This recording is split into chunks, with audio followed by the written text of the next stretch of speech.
This is something that you should stick around to the end to learn how you, as a home buyer, hold the key to your agent's compensation.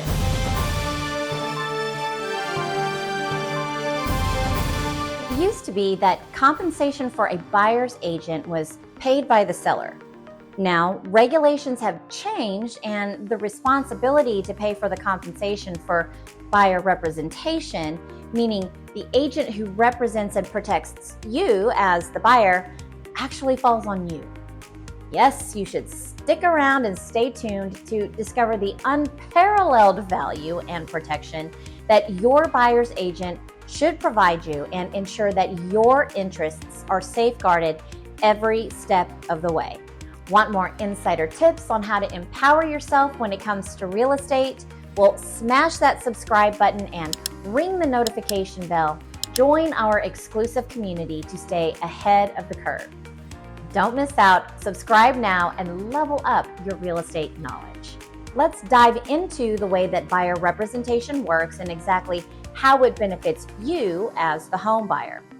First, I'll educate you on exactly what a buyer agent does on your behalf, and then we'll discuss what a lack of representation actually costs you during a real estate transaction. Okay, now that the new laws are starting to become into play, the buyer's agent can still negotiate with the seller's agent to get them to contribute to that compensation or pay it off, whether it be the entire amount or a portion of it. Yay! They can still negotiate that, but now with all the new regulations that all agents must follow, at the end of the day, making sure that the buyer's agent gets paid is now the responsibility of the buyer. Legally, you have to sign an agreement before any buyer's agents in the United States can work with you. That buyer is ultimately responsible to pay the buyer's agent commission, not the seller. That said, the seller can still pay the commission. It just has to be negotiated off of the MLS or the multiple listing service.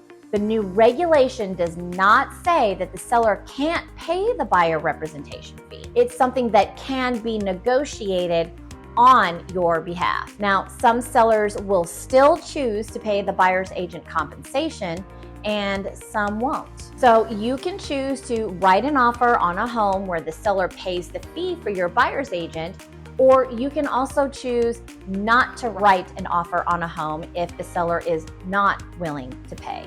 All commissions or compensation are always negotiable between all parties, and it always has been that way. There is no traditional, customary, or standard commission amount. Commissions are negotiable, just as who will be paying for them isn't negotiable anymore. That compensation can seem like a big chunk. So, is it really worth it?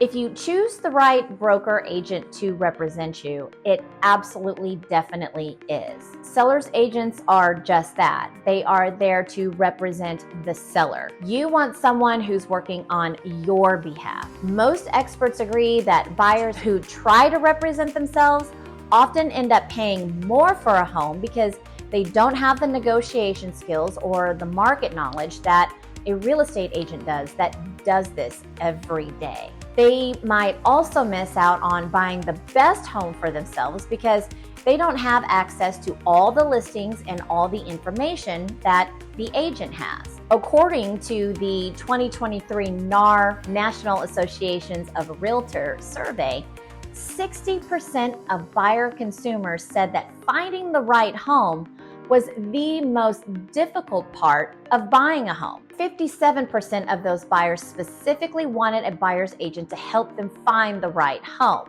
And not only that, but buyers who don't have a real estate expert can end up with dozens of legal headaches and unexpected costs, and even end up in litigation. It's a very complex process when buyers decide to represent themselves in a real estate transaction without the expertise of a buyer's agent. They might think that they're saving money, but when you consider the overall financial investment and the potential liability involved, it's really a false savings. According to the National Association of Realtors, homes sold directly by owner, known as for sale by owners without representation, sell for an average of about $95,000 less than sellers who used an agent. So if having professional representation can make that much difference to a seller, think about how much it could benefit you as the buyer, even if you are the one paying for your agent's commission. You know what? Your agent doesn't even get paid at all until they've succeeded in getting you into the home that you want. Here's what a great agent actually does for you. They guide you towards the right home. This means that they start by connecting you to a reputable mortgage loan officer so that you really understand what you can afford. I mean, you don't want to waste your time looking at Mercedes if maybe a Kia is all that you could qualify for at that time. A great agent will also help you get a clearer understanding of what you need, what your priorities are, and what you love to have in a home, your must-haves, so to speak. And next, before dragging you around on home tours, they'll research different neighborhoods and homes to find you the best match. They'll guide you to detailed information on things like school scores, crime rates, traffic patterns, local amenities, and so much more. So here's the deal. An experienced buyer's agent notices things that you probably aren't even thinking of, right? Like, is there a lot of traffic in a certain area? How does a certain sun exposure affect the value of a home? And even what direction a home could face for resale value. Are certain areas or certain neighborhoods selling for more or less, and why is that? So these are things that you just wouldn't think about or you wouldn't know about if you weren't an experienced agent. And if that fits what you're looking for, then once you find a home that you like, they'll research the current market and the market trends even further to make sure that you are actually making a sound investment. And they'll talk to the seller's agent about the seller's priorities and their hot buttons at this point. They'll also ask the seller's agent if the seller is or is not willing to pay the buyer's agent fee. All of this is to help you write an offer that will be attractive to the seller at a price that you can afford, with the terms that you want or don't want. Then you can decide whether to make an offer at all. Your agent will present your offer and begin the negotiation process. Now, a great agent will be a terrific collaborative negotiator, and with the experience and expertise to know how to compromise and create the deal that you both are happy with, to bring you together with the seller so that you can have the home that fits you and your lifestyle the best. Your buyer's agent will be able to negotiate things like lease backs, potential maintenance issues, repair requests, closing costs, and including the buyer's agent compensation. Your agent will negotiate the right price and terms and make sure that you're not paying more for the home than you should. They'll negotiate credits and additional items on your behalf that the seller should pay for instead of you. Now, the seller's agent wants to work with the seller and get them the most money and the best terms. As a buyer's agent, their job is to do the same for you. It's kind of like a loving boxing match between the listing agent and your agent. Once your offer is accepted, your agent manages all the people and all the processes to unearth any issues and finalize the deal.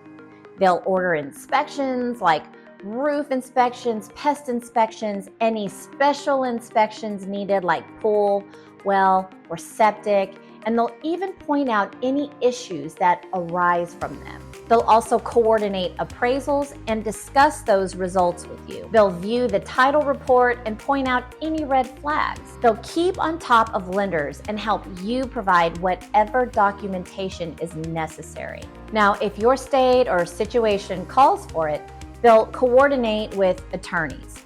They'll review the seller's disclosures and point out any potential problems and negotiate a resolution to those items. It's crucial that you are able to move into a home that is safe and functions like it's supposed to. They'll connect you with home insurance companies and home warranty providers, and they'll help you choose the best options for your situation. Your agent will manage all of these people and processes to keep your escrow at the title company on track. And they'll communicate regularly so that you know exactly what's going on in the 497,876 steps in a real estate transaction. Their job is to make sure that you are protected from any legal liability, to help keep your initial earnest money deposit safe and ensure that the home closes. Yes, your agent will spend literally hundreds of hours, much of it behind the scenes, working on your behalf. And it's only when they have succeeded and you have the keys to your dream home that they actually get paid. So to sum all of this up, you can either overspend and spend too much for a home of your dreams that fits the lifestyle of you and or your family, or you can save that money on the purchase of that home. So a buyer's agent will save you so much more in the long run. Until then, my friends, please comment below. Let's start a conversation and ask me any questions that might arise, anything that might have been unclear to the process of what it's like to purchase a home and the kind of things that are actually in your best interest to know about. Definitely send me some comments below. I look forward to keeping the conversation going. Thanks, take care, and I'll see you in the next one.